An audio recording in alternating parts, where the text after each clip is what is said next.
Hindi yung nagnakaw ka nung hindi ka pa Christian, nung naging Christian ka na, nagbago na ako, quits na.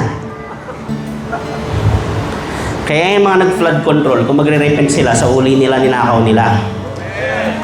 But Zacchaeus stood up. Ayan na, nandun na sila sa bahay. And said to the Lord. Ano sabi niya? Lord! Meron kayong bata sa bahay, tapos nag-exhibition siya. Mami, mami, mami, mami! Look, look, look! I need you now.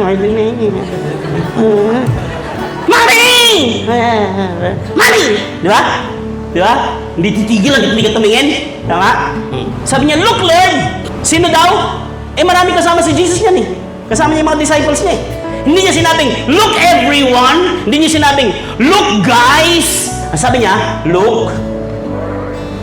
Lalo na yung mga nasa ministry dito, you always have to bear in mind, you perform for an audience of one.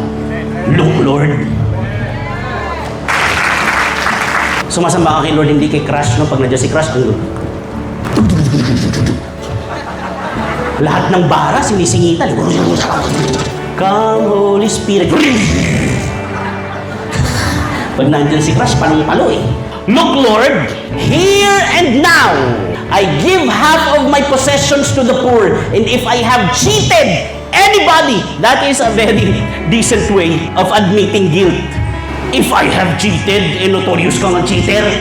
If I had cheated anybody out of anything, I will pay. Everybody say, pay. Ganito po magsisi.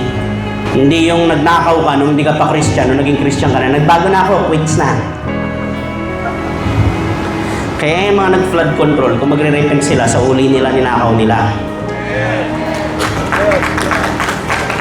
Hindi pwedeng quits-quits, tinanggap ko na si Lord, wala ng judgment. Naintindihan niyo? Kasi ang itsura ng totoong pagsisisi ganito.